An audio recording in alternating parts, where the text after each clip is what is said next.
Civil సప్లైకి Stephen వద్దు అమ్మా, కమిషనర్ను మార్చాలని లాబింగ్ ఉండాల్సిందే స్ట్రిక్ట్ ఆఫీసర్. మంత్రులు ఎమ్మెల్యేల వద్ద మిల్లర్ల ప్రయత్నాలు, మిల్లింగ్ రైస్ కోసం నోటీసులు కేసులు, బకాయిలు చెల్లించాలని బెదిరింపులు, 3.5 నెలల్లో 750 కోట్లు వసూలు చేసిందంట. మంచి పని చేసిండు.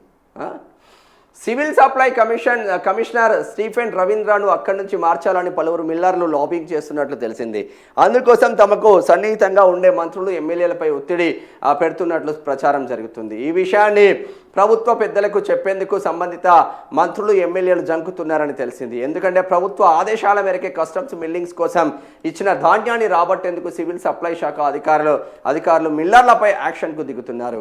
ఈ చర్యలతో తమకు ఎన్నికల్లో ఆర్థిక సాయం చేసిన మిల్లర్లు ఇబ్బందులు పడుతున్నారు. దీనితో అటు ప్రభుత్వానికి చెప్పలేక ఇటు మిల్లర్లను బుజ్జగించలేక మొదలు పడుతున్నట్లు తెలిసింది. బకాయిల వసూలే టార్గెట్. 2014 నుంచి 2025 వరకు రాష్ట్రంలోని మిల్లర్లు ప్రభుత్వానికి అప్పగించాల్సిన 6,650 కోట్ల విలువైన 30 లక్షల మెట్రిక్ టన్నుల బియ్యం పెండింగ్లో ఉంది. ఈ ధాన్యాన్ని మిల్లర్లు ఎప్పుడో విక్రయించుకొని సొమ్ము చేసుకున్నారు. ఈ విషయం గ్రహించిన ప్రభుత్వం మిల్లర్ల వద్ద పెండింగ్లో ఫుల్గా ఉందంట. స్టీఫెన్ రవీంద్ర సార్ను వద్దంటున్నారు. ఎందుకు వద్దంటున్నారు? హైడ్రా ఇక్కడ ఒక గ్రేట్ అచీవ్మెంట్ అని చెప్పుకోవచ్చు. ఇక్కడ రేవంత్ రెడ్డికి సంబంధించింది.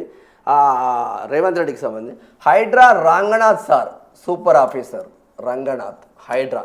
ఇప్పుడు ఈ కల్తీనా కొడుకులకు మొత్తం కంప్లీట్ చేయాలని, కల్తీ మొత్తం కట్టడి చేయాలని చెప్పేసి సజ్జనార్ సార్ను పెట్టిండు. ఇక్కడ సజ్జనార్ సార్ను పెట్టిండు. ఇక్కడ సివిల్ సప్లైకి ఇక్కడ స్టీఫెన్ రవీంద్రను పెట్టిండు.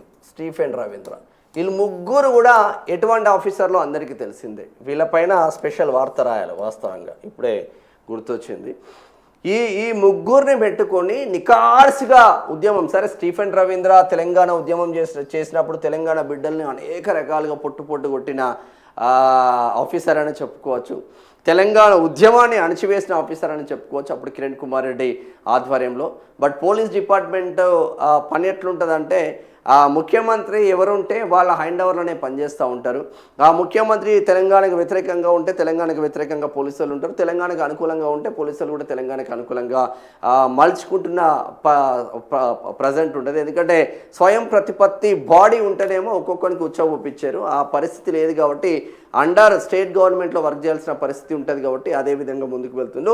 ముగ్గురు మాత్రం జబర్దస్త్ ఆఫీసర్లు అని చెప్పుకోవచ్చు. ఈ ముగ్గురిని కనుక తప్పిస్తే ఇక మనకు కుదవలేదు. ఇప్పుడు హైడ్రా వద్దు, హైడ్రా కమిషన్ తప్పియాలని గులాబీ పార్టీ బీఆర్ఎస్ కేటీఆర్ ఆధ్వర్యంలో ఎందుకు అంటున్నారు? ఎందుకంటే 10 సంవత్సరాలు కబ్జాలు పెట్టుకున్న ఈ లీడర్ల గొప్పతనం మొత్తం హైడ్రా ఆధ్వర్యంలో బయటకు వస్తుంది కదా. ఎడ్ల సుధాకర్ రెడ్డి అంబార్పేటలో బతుకమ్మ కుంటను కబ్జా పెట్టినోడు కదా. ఆ బతుకమ్మ కుంటను బతుకుదెరువు కుంటగా మార్చింది హైడ్రా కమిషన్ రంగనాథ్ సార్ రేవంత్ రెడ్డి కదా. అమీన్పూర్లో 45 ఎకరాలు బీఆర్ఎస్ లీడర్ ముజీబ్ అంటోడు కబ్జా పెట్టుకున్నాడు కదా. 45 ఎకరాలలో కబ్జాలు పెట్టుకుంటే ఫామ్ హౌస్ మొత్తం కూల్చి గ్రిల్ చేసి ప్రభుత్వం హ్యాండ్ ఓవర్కి తీసుకొచ్చింది సజ్జనార్ సార్ రేవంత్ రెడ్డి కదా.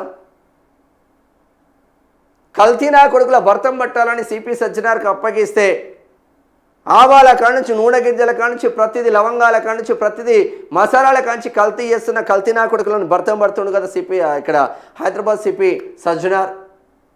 సివిల్ సప్లైలో ఒక్కొక్కడు సూర్యాపేటలోనే 5 మిల్లులలోనే 150 కోట్ల ధాన్యం తిన్నారంటే ఈయన కొడుకులు.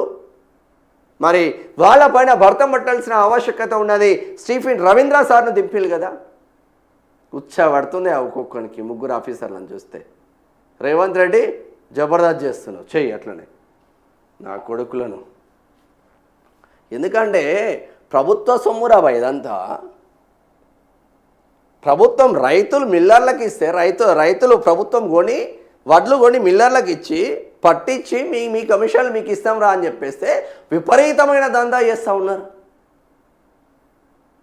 ఒక్క సంవత్సరానికే ఒక్కొక్క మిల్లర్ను 72-73 కోట్ల దందా చేస్తున్నారంటే అప్పనంగా ఎవనబ్బ సొబ్బది? నా పేద రైతాంగం సొమ్ము కదా అది.